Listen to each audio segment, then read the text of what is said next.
ये दरियाफ़्त फरमाया है कि वो रसाइल जो हर महीने पढ़े जा सकें। रसाइल तो बकसरत निकलते हैं।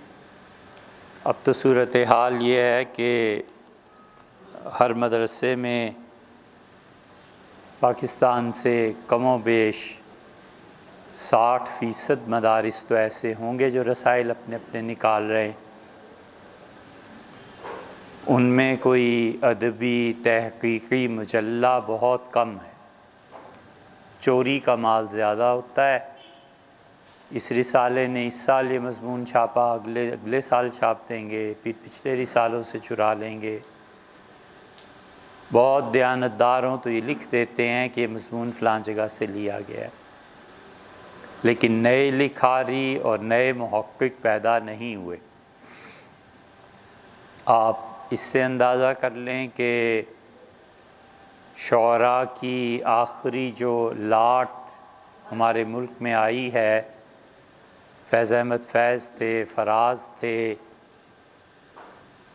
और उनमें मुश्ताक़ यूसुफ़ी और अल्लाह ताला उन्हें सलामत रखे, दो चार उबैदुल्ला बेग थे, इफ्तिखार आरिफ, ये बस रह गए हैं जो हिंदुस्तान से आए हुए थे। बाकी हमारे मुल्क पाकिस्तान में इस दर्जे के शौरा पैदा हुए हों 10 भी नहीं हुए। जो कौम 70 साल में 70 बड़े अदीब या शायर पैदा ना कर सके, उसकी ज़मानत क्या है कि वो ज़िंदा रहे। और रसाइल अगर आप पढ़ना चाहें तो एक रिसाला बहुत अच्छा मुआरिफ़ है, आज़मगढ़ से निकलता है। अल्लाह ही जानता है कि 7 समय में शिबली ने उसकी बुनियाद रखी थी। वो रिसाला अब तक चल रहा है और मुआरिफ़ ऐसा रिसाला है जिसने अपना स्टैंडर्ड अभी तक ज़्यादा गिरने नहीं दिया। अल्लामा इकबाल ने लिखा, एक मरतबा उन्हें रिसाला नहीं मिला तो अल्लामा ने लिखा कि बर्रे सगीर में एक ही तो रिसाला है जो पढ़ने के काबिल है, और वो भी ना पहुँचा।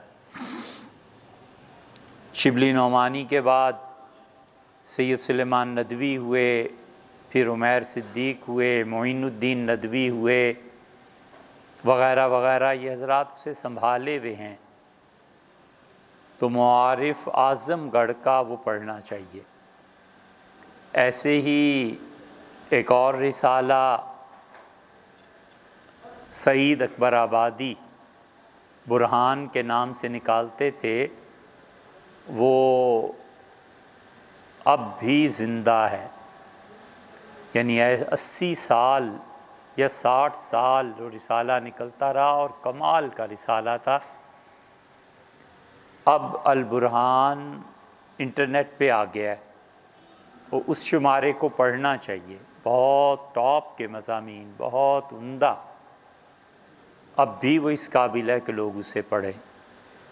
तीसरा रिसाला हमारे यहाँ इंटरनेशनल इस्लामिक यूनिवर्सिटी के साथ ऑफिस है, फ़िक्र व नज़र, ये पढ़ने के काबिल है। चौथा रिसाला तहज़ीबुल अखलाक, जो किसी ज़माने में सर सैयद ने शुरू किया था और अलीगढ़ से बराबर अब तक निकलता है, उसमें अब भी कुछ ना कुछ जान बाकी है, ये पढ़ना चाहिए।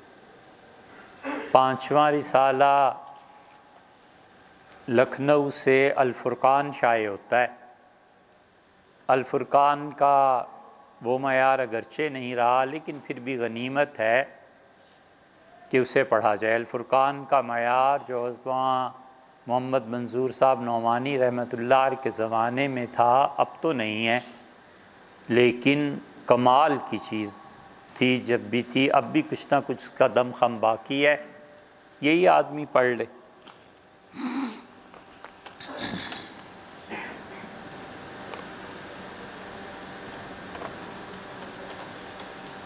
तो देवबंद से नहीं आता कोई? देवबंद से एक रिसाला निकलता है, और दारुल उलूम के नाम से दिल्ली से एक रिसाला निकलता है।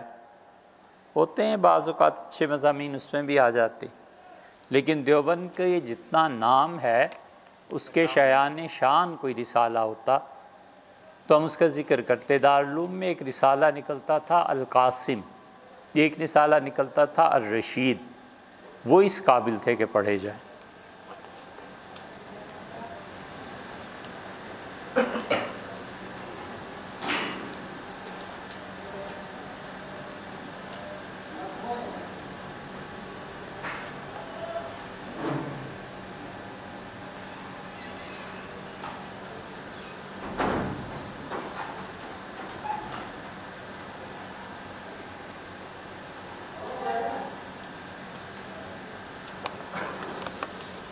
ये जो आपने सैयद अली महमूद रहमतुल्लाह अलैह का किस्सा लिखा है कि उनके शेख ने उन्हें सब चीज़ों से रोक दिया, फतवा देने से भी और कुरान पाक की तिलावत से भी, असल में इस मसले पर बहस की है हज़रत मुजद्दिद अल-फ़सानी रहमतुल्लाह अलैह ने अपने मकतूबात शरीफ में।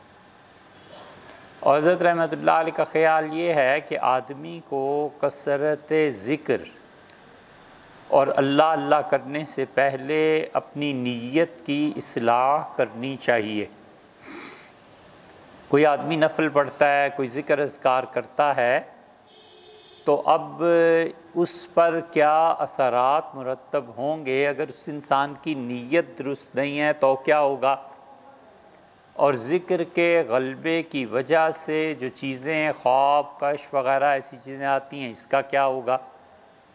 तो हज़रत मुजद्दिद रहमतुल्लाह अलैह का ख़्याल ये है कि पहले उसे अपने फ़राइज़ और सुनने मौक़दा ये अदा करने चाहिए और इसके बाद अपनी इस्लाह करनी चाहिए, और इस्लाह के बाद अलूम व मारिफ़ जो आते हैं फिर वो हद दर्जा काबिल इस्तिनाद होते हैं, वो करने चाहिए। ये हज़रत मुजद्दिद रहमतुल्लाह अलैह का नज़रिया है और ये मुसलमानों में सदियों तक राइज भी रहा। लेकिन अब जो मज़हब से दूरी हो गई है और दीन से ही दूरी हो गई है, दीन कोई ऐसी चीज़ रही नहीं कि उससे एतना बढ़ता जाए। चुनाचे लोग अपनी उम्र का आधा हिस्सा 40-40 साल के हो जाते हैं और उन्हें वज़ू करना नहीं आता, नमाज़ पढ़नी नहीं आती, तो और गुस्ल करना नहीं आता, उसके फ़राइज़ नहीं आते, तो अब कौन ये समझाए कि भैया पहले आप नमाज रोज़ा सीखें, फिर आप कहीं इस्लाह कराएं और बैत हों और ये चीज़ें। तो अब बहुत से अहले इल्म का ख़्याल ये है कि दीन के जिस शोबे में जो जितना लगा हुआ है उसे और ज़्यादा बढ़ा देना चाहिए। इन शराइत और क़यूदात पर उतरने के लिए लोग खुद ही तैयार नहीं हैं, तो क्या करें। फ़नून को इल्म समझना चाहिए या नहीं। एक आलिम से सुना कि फ़नून को इल्म कहना जहालत है। होंगे भाई जो आलिम दीन कहते होंगे, ख़ुद वो भी आलिम थे या नहीं थे, इसको कौन परखे। इसको परखना भी तो एक बात है ना।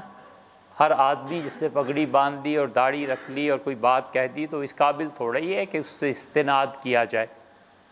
इल्म अल्लाह की किताब में, इल्म हुज़ूर सल्लल्लाहु अलैहि वसल्लम की सुन्नत में, और वो जो दौर था उससे सनद ली जा सकती है। ये इल्म का कोई मयार नहीं है कि फ़लाँ आलिम दीन ने चुके कह दिया, लिहाजा ख़ुद वो आलिम दीन उसका इल्म भी किताब व सुन्नत पे परखा जाएगा ना। उसूली तौर पर लोग जिस गलती में मुब्तला हैं वो ये है कि वो इल्म के जो बुनियादी सोर्सेज़ हैं, किताब सुन्नत, उम्मत का इजमा और क़यास और कुरून उला और असलाफ़, उनको छोड़कर वो समझते हैं कि जो हमारे शेख और हमारे हज़रत ने फरमाया ये दीन है। अरे हज़रत, आपके हज़रत कितने ही अच्छे हों, अगर उनकी बात किताब व सुन्नत के ख़िलाफ़ पड़ती है तो उन्हें उनकी इस्लाह होनी चाहिए। किताब व सुन्नत तो तब्दील नहीं हो सकते। ये गलती है, इस हद तक गलती है कि माअज़ल्लाह अपने मशाइख के तौर तरीक़े को कहते हैं कि हमारे हज़रत की सुन्नत ये है, हालांकि सुन्नत का लफ्ज़ रसूलुल्लाह सल्लल्लाहु अलैहि वसल्लम के लिए ख़ास हो चुका। ये कहना जहालत नहीं तो और क्या है। तो अपने मशाइख को और सूफिया को और अहले इल्म को असल पे ना परखना,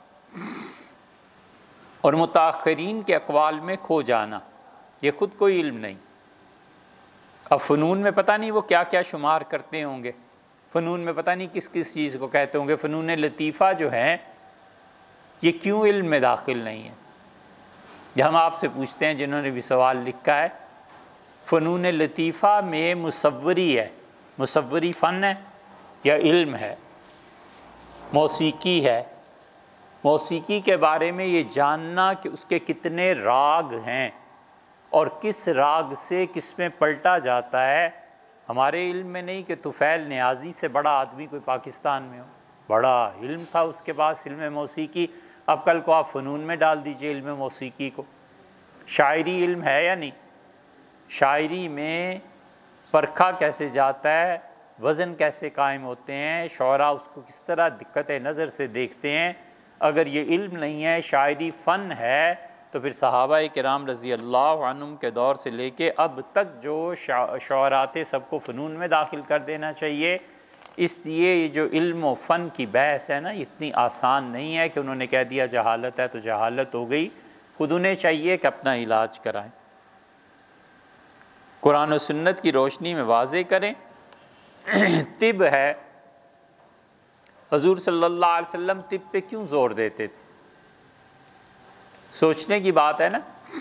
मेडिकल अगर एक इल्म नहीं है, फ़न है, तो हुज़ूर सल्लल्लाहु अलैहि वसल्लम ने क्यों लोगों को कहा कि इसको सीखें और इतनी ज़्यादा तलक़ीन की इल्म तिब को सीखने की कि उम्मुल मोमिनीन हज़रत आयशा रज़ियल्लाहु अन्हा तक ने सीखा, उम्मे सलमा रज़ियल्लाहु अन्हा ने सीखा, हफ्सा रज़ियल्लाहु अन्हा को कुछ आता था उन्होंने सीखा, उनके वालिद सैयदना उमर रज़ियल्लाहु अन्हु तो इस मामले में रसूलुल्लाह सल्लल्लाहु अलैहि वसल्लम से भी ज़्यादा शिद्दत से ज़ोर देते थे।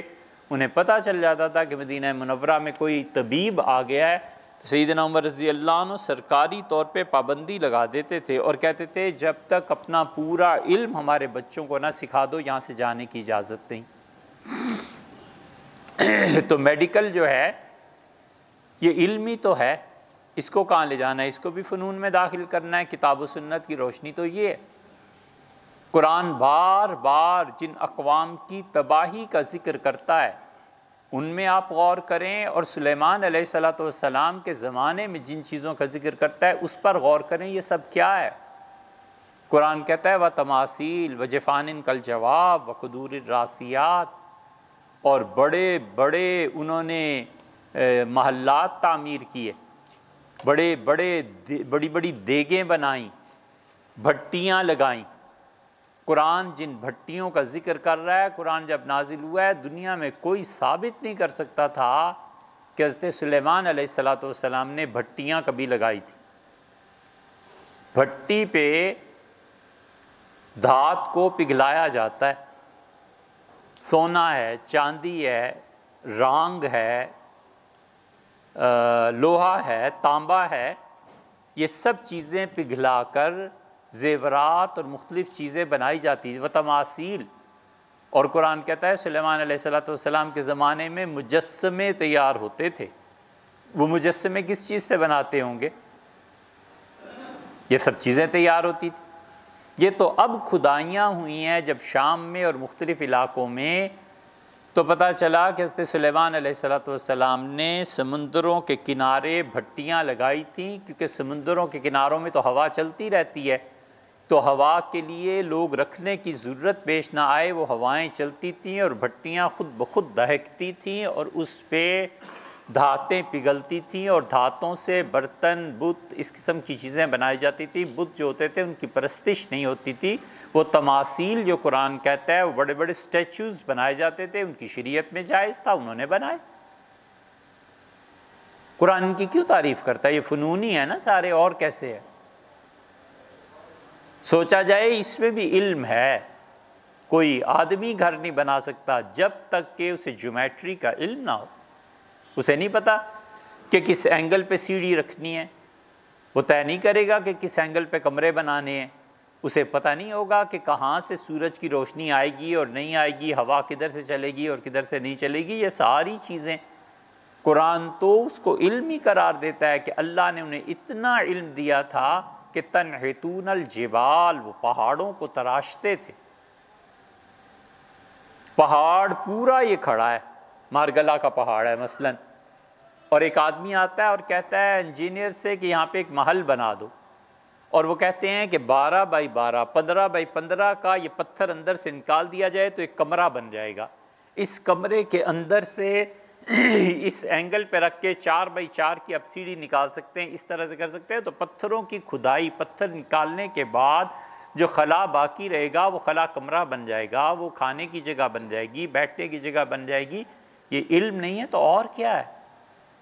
अल्लाह उसको एहसानात में ज़िक्र करता है कि हमने उन कौमों पे इतने एहसानात किए कि उन्होंने उस इल्म की बिना पर इतनी चीज़ें बनाई, लेकिन हमारे साथ शिर्क में हो गए और तकब्बुर में मुब्तला हो गए। किब्र, तकब्बुर की कोई बेटी, कोई बीमारी ऐसी नहीं है जो शिर्क से जाकर न मिलती। अल्लाह का अज़ाब आया। ये जस्सास जैसे फ़कीह ने हदीस नकल की है, हुज़ूर सल्लल्लाहु अलैहि वसल्लम ने फरमाया, अल्लाह कहता है कि अम्मिरू बिलादी, हाउसिंग स्कीम्स बनाओ, बड़े बड़े शहर आबाद करो, अम्मिरू फ़ीहा इबादी, और मेरे बंदों को उनमें बसाओ। ये घरों की तामीर करना, लोगों के लिए किराए के मकानात मुहैया करना, अपना घर बनाना, खुद अपनी औलाद के लिए घर बनाना, ये सारे का सारा हदीस में जो आया है, तो ये क्या है? ये उलूम नहीं है।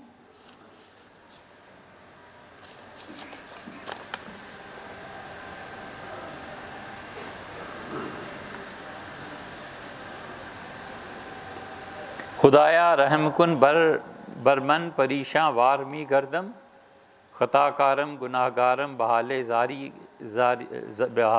मी गर्दम।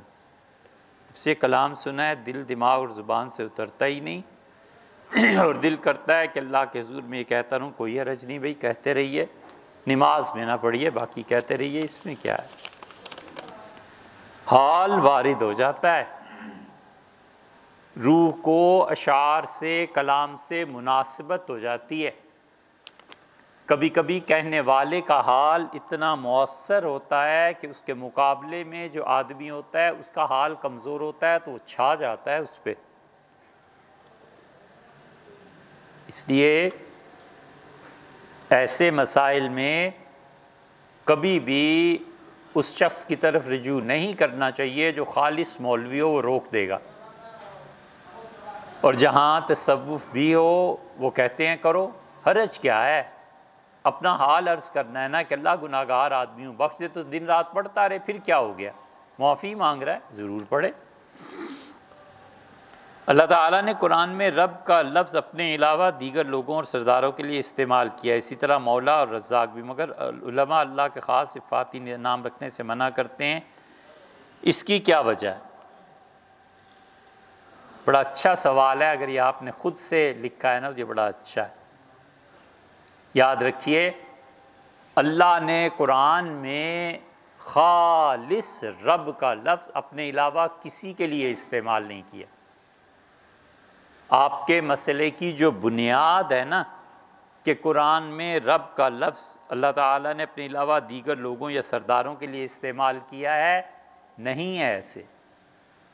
रब का लफ्ज़ अल्लाह ने खालिस अपने लिए ही इस्तेमाल किया है। पूरे कुरान में रब का लफ्ज़ जहाँ सरदारों और किसी के लिए इस्तेमाल किया है, उसके साथ इजाफ़त है। आपने गौर नहीं फरमाया? असार बहु इन तल्लका कुन्ना, ना ये आज तो नहीं। आप अरबाबु मिन दूनिल्लाह, क्या बहुत से खुदा, बहुत से रब। अल्लाह ताला ने रब का लफ्ज़ इजाफ़त के साथ इस्तेमाल किया है। सूरह यूसुफ में है, जब उसने अपने रब को देखा, अपना रब, अपना इजाफत होगी ना, अपना रब से मुराद अपने सरदार को, अपने आका को। तो कुरान कभी भी रब का लफ्ज़ अल्लाह के अलावा किसी के लिए इस्तेमाल नहीं करता, करता है तो इजाफत लाता है, उसका परवरदिगार। जैसे खुदा का लफ्ज़ अल्लामा इकबाल ने क्या खूबसूरत इस्तेमाल किया है, देह खुदाया ये ज़मीं तेरी नहीं, तेरी नहीं, तेरे आबा की नहीं, तेरी नहीं, तेरी नहीं। देह खुदा किसको कहते हैं फ़ारसी में? दे खुदा कहते हैं ज़मींदार को, जागीरदार को। जो खुदा है ज़मीनों का, देहात में जिसके पास मुरब्बे हैं, जो बाकायदा रजिस्टर्ड है गवर्नमेंट की तरफ से। तो ऐसे नहीं है कि रब का लफ्ज़ अल्लाह ने किसी के लिए इस्तेमाल किया और रब का लफ्ज़ उसने अपने लिए इस्तेमाल किया है, वरना हमेशा इजाफत दी है। इस तरह रज़्ज़ाक़ का लफ्ज़ और ख़ास सिफ़ाती नाम रज़्ज़ाक़ और खालिक वगैरह करने से मना करते हैं। 6 नाम हैं अल्लाह की सिफ़ात में से जो गैर के लिए इस्तेमाल नहीं होते। मसलन खालिद है नाम, खालिद का नाम गैर के लिए इस्तेमाल किया जा सकता है। मालिक है, मालिक का भी नाम इस्तेमाल किया जा सकता है। ये 2 नामों की मिसाल इसलिए दे रहे हैं कि कुर्तुबी तफसीर आप उठा के देखें, उन्होंने साफ लिख दिया है कि मालिक का नाम अल्लाह के अलावा किसी के लिए जायज़ नहीं, ये गलत है। इमाम मालिक रहमतुल्लाह जैसे आदमी मालिक इब्न अनस बोलते थे, मालिक ही कहते थे उनके मुआसिरीन। फिर हदीस उस पे ले आए हैं कि रसूलुल्लाह सल्लल्लाहु अलैहि वसल्लम खालिद का नाम बदतरीन नाम है। तो सोचना चाहिए कि खालिद इब्न वलीद रसूलुल्लाह सल्लल्लाहु अलैहि वसल्लम के सामने आते थे कि नहीं आते थे। कई सहाबा खालिद और मालिक नाम के थे। अगर ये मना होता तो रसूलुल्लाह सल्लल्लाहु अलैहि वसल्लम यकीनन मना कर देते। नबी करीम सल्लल्लाहु अलैहि वसल्लम की तबीयत इतनी ज़्यादा खूबसूरती, उससे मुताअस्सिर, उसकी तरफ माइल और उसे पसंद इतना ज़्यादा करती थी कि जिस नाम में कबाहत होती थी हुज़ूर सल्लल्लाहु अलैहि वसल्लम उसे बदल देते थे। हत्ता कि आखिरी हज में जब चले हैं तो बड़ी तफसील से रास्ता तय किया है मक्का मुकरमा मदीना मुनव्वरा से मक्का का। जगह जगह पूछते गए इस गांव का क्या नाम है, लोगों ने कहा ये नाम है, इसे बदल दो, इसका ये नाम है। अच्छा इसका क्या नाम है, इसे बदल दो, इसका ये नाम है। इशा की नमाज को अतमा कहते थे और अतमा का एक मतलब शराब की सूरत में भी निकलता था। फरमाया अतमा बदलो ना बोला करो, ऐसे देहाती लोग बोलते हैं, इशा कहा करो। एक एक चीज़ का नाम बदलते गए जिसमें बदसूरती आती थी, इसलिए कि हुस्न खुद इंसानी अखलाकियात का तीसरा सतून है। रसूलुल्लाह सल्लल्लाहु अलैहि वसल्लम बदलते चले गए। नबी करीम सल्लल्लाहु अलैहि वसल्लम को आपसे एक मरतबा अर्ज़ किया था, पता नहीं अब ख्याल है यानी, हुस्न अपनी ज़ात की तस्कीन के लिए होता है। ऐन मुमकिन है आपको सुर्ख रंग पसंद हो और दूसरे को ना पसंद हो। ऐन मुमकिन है कि आप अपनी पसंद से एक कपड़ा लाएं और माँ कहे ये क्या रंग खरीद लिया, मुझे तो अच्छा नहीं लगता। तो भाई आपको अच्छा नहीं लगता, उसे अच्छा लगता है, उसको इजाज़त दीजिए, पहन ले। नबी करीम सल्लल्लाहु अलैहि वसल्लम फैसला कुन बात इसलिए फरमा देते थे कि खुदा की नबूवत थी। बहुत से लोग ऐसी ख़वातीन से शादी कर लेते हैं जिनका को बर्स होता है, जिस्म पे फुलबहरी के दाग होते हैं। नबी करीम सल्लल्लाहु अलैहि वसल्लम ने एक ऐसी शादी की थी और जब रसूलुल्लाह सल्लल्लाहु अलैहि वसल्लम ने इस बीमारी का दाग देखा तो फरमाया मेरा जी इससे नहीं लगता। तो उसे कहा मुझे तलाक दे दें। रसूलुल्लाह सल्लल्लाहु अलैहि वसल्लम ने एक तलाक दे दी। ज़िंदगी गुजारनी थी ना सारी। इस चीज़ को तबीयत मुबारका ने कबूल नहीं फरमाया। बस ठीक है, हर आदमी को हक हासिल है। एक लड़की है, उठती है, कहती है अब्बा जहाँ मेरा रिश्ता कर रहे हो उसका तो रंग ही गोरा नहीं, मैं नहीं रह सकती। तो ठीक है भाई, उसका हक है, आप उसको क्यों छीन रहे हैं, ना करे शादी। इसलिए खालिद और मालिक की मिसाल इसलिए दी कि इस पर फिर लोगों ने हदीसें घड़ ली कि खालिद और मालिक नाम नहीं, ऐसे नहीं है। रसूलुल्लाह सल्लल्लाहु अलैहि वसल्लम को जो चीज़ें नापसंद थी आपने खुद ही बदल डाली थी। अल्लाह ताला के नामों में रब ऐसा नाम है, कुद्दूस ऐसा नाम है, कय्यूम ऐसा नाम है और रहमान, 2 और भी फुक़हा ने लिखे हैं। ये 6 नाम ऐसे हैं जो दूसरे के लिए नहीं किए जा सकते। ये कहना कि रहमान साहब ने कहा, रहमान साहब आए थे, गलत बात है। ये ऐसी है जैसे कोई कहे अल्लाह आए थे और अल्लाह साहब ने ये कहा और अल्लाह साहब मस्जिद के इमाम है, माअज़ल्लाह। अब्दुल्ला कहेगा ना, अल्लाह थोड़ी ही कहेगा। इसी तरह अब्दुर्रहमान पूरा कहना चाहिए, ये गुनाह की बात है। राज़िक को तो फुक़हा ने नहीं लिखा, राज़िक नाम लिया जा सकता है। एक आलिम का कहना है कि मुअत्ता इमाम मालिक इब्न खुज़ैमा, मुस्तदरक हाकिम, इब्न हिब्बान की हदीस की किताबें भी बुखारी की तरह के मेयार के मुताबिक हैं। ये दुरुस्त नहीं है, बिल्कुल नहीं है, ये गलत बात है। जिसने भी कहा है उन्हें चाहिए कि 2-4 दिन पढ़ें ताकि उन्हें बात करने से पहले अल्लाह के सामने जवाब देने का एहसास हो। ये मुस्तदरक हाकिम जो है ना, हाकिम रहमतुल्लाह अलैह बहुत बड़े मुहद्दिस थे और हाकिम का बड़े होने में शुबा नहीं है। मुस्तदरक हदीस की उन किताबों को कहते हैं आप आसानी से समझिए कि मुस्तदरक होता क्या, दरक किसे कहते हैं? कहते हैं उसे इस बात की दरक हो गई है। तुम्हें कहाँ से दरक हुई? दरक या दरक का लफ्ज़ इस्तेमाल होता है पहुँच जाना, आपको इस बात का इदराक हुआ, यानी आप पहुँचे। इदराक इस माना में। मुस्तदरक का माना ये कि पहले किसी आदमी ने कुछ असूल कायम किए और हदीसें उस असूल के मुताबिक लिखी। अब 2-4 सदियों के बाद कोई आदमी आता है और कहता है कि उसूल तो वही हैं, लेकिन उनसे ये हदीसें रह गई हैं, मैं उसका इस्तदराक कर रहा हूँ, यानी इन अहादीस को लिख कर अपनी किताब को उस लेवल तक पहुँचा रहा हूँ। हाकिम रहमतुल्लाह अलैह इतने बड़े आदमी थे कि हाकिम के जिस्म पे बीमारी हो गई और जगह जगह जिस्म भर गया पीप से। वो हफ्ते में एक मरतबा दर्स दिया करते थे, तो उनके दर्स में ख़वातीन भी आती थी। इल्म का ज़माना था ना, बड़ा इल्म था मुसलमानों। तो हाकिम ने पर्दा कर लिया था, क्योंकि रिश्ती रहती थी पीप, तो वो कहते थे बुरा लगता है, मैं हदीस तो पढ़ा देता हूँ तुम्हें, लेकिन जो देखेगा मुझे उसको घिन आएगी। तो जब दुआ के लिए हाथ उठाए तो एक पर्चा आया, हाकिम ने वो पर्चा पढ़ा तो उस लड़की किसी ने लिखा था कि मैंने हुजूर सल्लल्लाहु अलैहि वसल्लम को आज ख्वाब में देखा था और मैं तहज्जुद में बहुत रोई और आपके लिए दुआ मांगती रही, तो मुझसे हज़रत रिसालत माब सल्लल्लाहु अलैहि वसल्लम ने फरमाया हाकिम को कहो कि मोहल्ले में पानी की दिक्कत है, कुआं खुदवा दे और उस कुएं की वजह से अल्लाह शिफा दे दे। तो हाकिम ने दुआ की और हाकिम अपने मोहल्ले में चले गए, एक जगह खाली थी, उनका कुआं खोदो। तो कुएं वाले आए और जितना जितना पानी लोग निकालते रहे उतना उतना हाकिम का जिस्म खुश्क होता चला गया, हत्ता कि बिल्कुल ठीक हो गए। साहिब करामत आदमी थे। लेकिन हाकिम ने जो मुस्तदरक लिखी है रहमहुल्लाह, पूरी इज़्ज़त के बावजूद उनका दावा यह है कि मेरी ज़िक्र करदा अहादीस बुखारी और मुस्लिम की शर्त पे पहुँचती हैं, उन शराइत को पूरा करती हैं। हरगिज़ ऐसे नहीं, बिल्कुल ऐसे नहीं है। हाकिम ने कितनी अहादीस, इसीलिए हम कहते हैं हाकिम की मुस्तदरक पढ़ना किसी शख्स के लिए जायज़ ही नहीं है जब तक कि उसके साथ इमाम ज़ाहबी रहमतुल्लाह का तबसरा ना देख ले। ज़ाहबी हर हदीस पे तकरीबन तबसरा करते हैं। ज़ाहबी कहते हैं ये शर्त के मुताबिक है, ये नहीं है, ये है, ये नहीं है, ये है, ये नहीं है। ज़ाहबी इतने बड़े आदमी थे कि हाफिज़ इब्न हजर अस्कलानी रहमतुल्लाह किसी ने कहा कि अब पहली मरतबा जब गए थे हरम शरीफ तो जमज़म पीते हुए क्या दुआ मांगी थी? तो हंसे और उन्होंने कहा मैंने अल्लाह से दुआ मांगी थी कि अल्लाह मुझे भी उतना ही इल्म दे दें जितना ज़ाहबी को दिया था। फिर उससे पूछा इब्न हजर इतना इल्म मिला? कहने लगे 20 साल पहले उस मुकाम पे पहुंच गया था। ये ज़ाहबी कोई मामूली आदमी नहीं था, क्या बताएं ज़ाहबी कितने बड़े आदमी थे।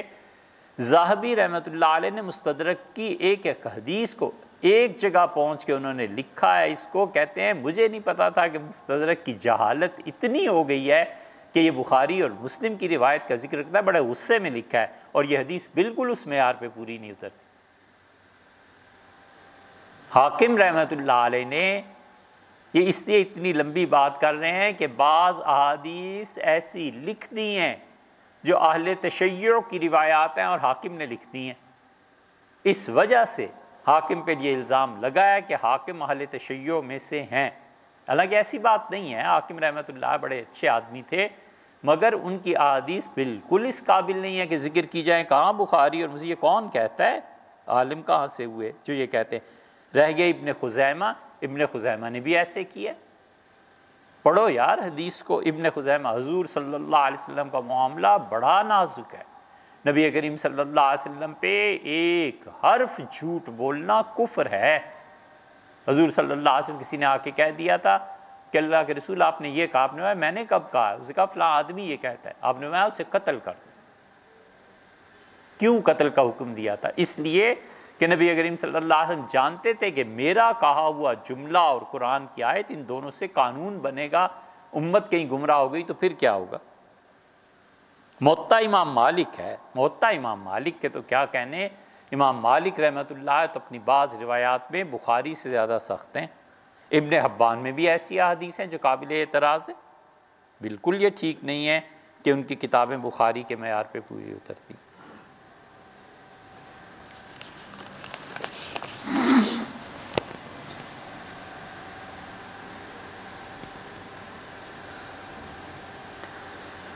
वज़ीर कानून, कमांडर, सिपह सालार, chief of army staff Qadiani हो या काफिर हो और मुसलमानों पर मुसल्लत हो तो उनका हुक्म मानना लाजिम है कि शरन नौकरी से इस्तीफ़ा दे दे और उनके ख़िलाफ़ उठना ज़रूरी है।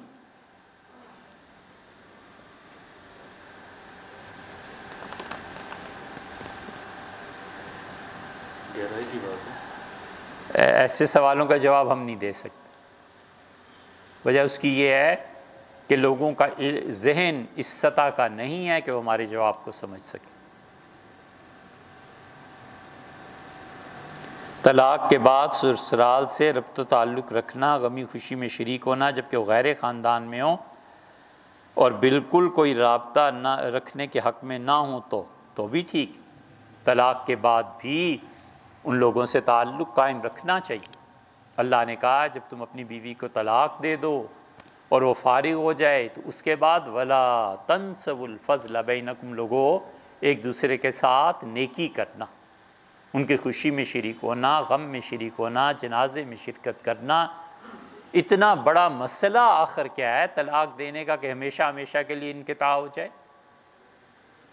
ये दीन और शरीयत नहीं है, ये लोगों की अपनी तंग नज़री है, ये लोगों के अपने तासुबात हैं, ये लोगों की अपनी जहालतें हैं। लोगों को अगर खुदा के दीन पे अमल का होता तो हुज़ूर अक़दस सल्लल्लाहु अलैहि वसल्लम जिन लड़कियों को तलाक हो गई थी उनको भी हदाया और तहाइफ भिजवाते थे। अगर इस्लाम पे अमल करना है ना तो इस्लाम ने किसी ऐसी चीज़ को नहीं कहा कि एक दिन तो पहले वो दामाद साहब आसमान पे बिठाए जाने के काबिल थे और चूँकि उसने बेटी को तलाक दे दी थी लिहाजा अब तो वो फ़िरऔन और बुजाल से भी बदतर हो गया। ये सब अपनी ज़हनी तंग नज़री की चीज़ें हैं जो हमारे मुआशरे में रिवाज पा गई। सैयदना उमर रज़ी अल्लाह अन्हु की सीरत आप उठा कर देख लें। सैयदना उमर रज़ी अल्लाह अन्हु तलाक भी दी, फिर उसके बाद वो जो बच्चा था उसको भी ले आए, हज़रत अबू बकर रज़ी अल्लाह अन्हु वापस करा दिया।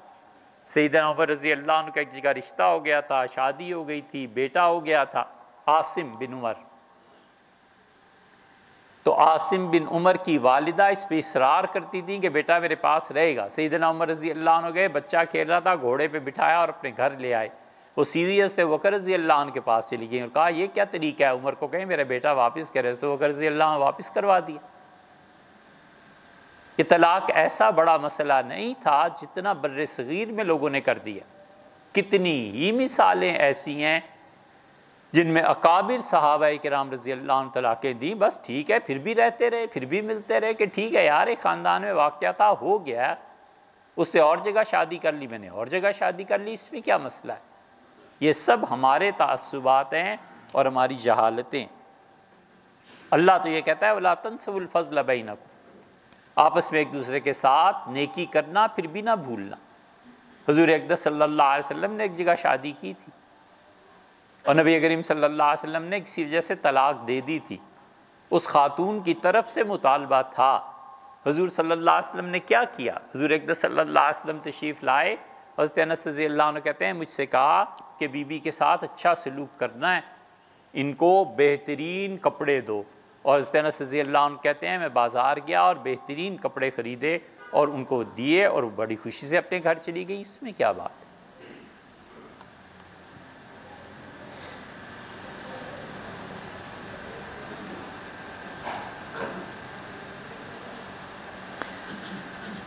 आसनुल फतावा में लिखा है कि गुस्ले जनाबत में गरगरा करना। आपने लिखा क्या है? गरगरारा। गरगरारा क्या हुआ मियाँ? अच्छा। और नाक में पानी पहुँचाना मुस्तहब है, जबकि उमूमन मुफ्तियान किराम फरमाते हैं वाजिब और ज़रूरी है। असल मसला क्या है और रोज़े में इसकी रुख्सत क्यों है? असल मसला ये है कि मुँह में कुल्ली करना, मुँह में कुल्ली पानी डाल के फेंक देना, ये है ज़रूरी। मुँह, नाक, इसका अंदरूनी हिस्सा नापाक होता है या नहीं? जड़ ये है, बुनियाद ये सवाल है।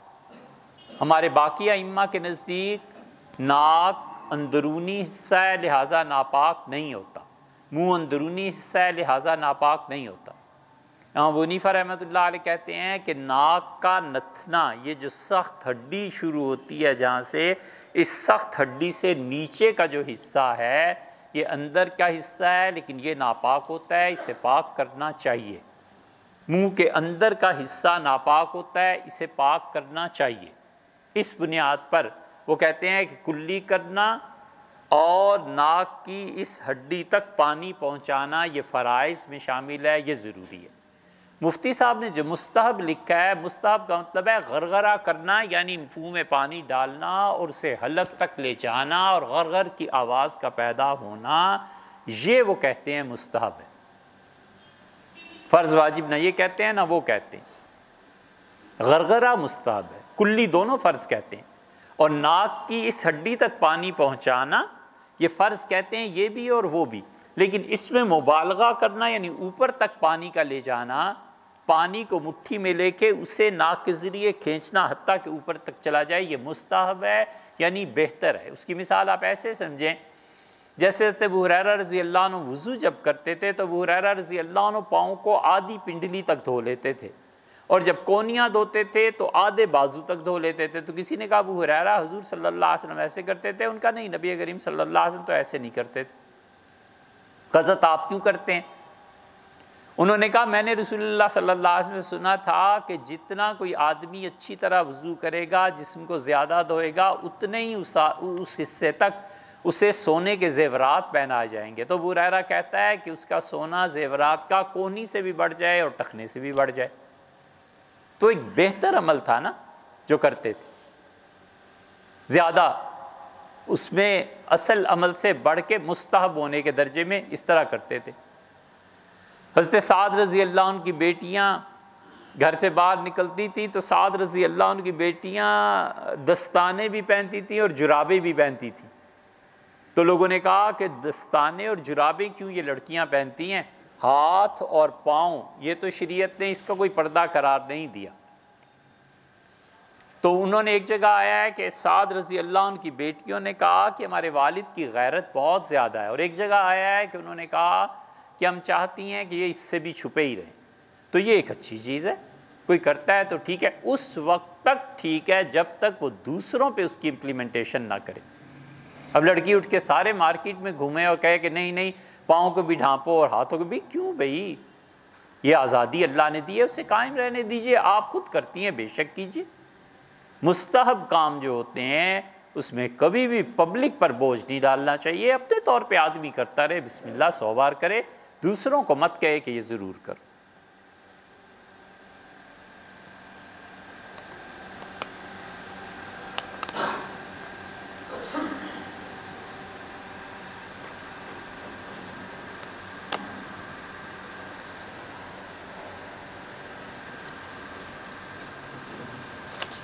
और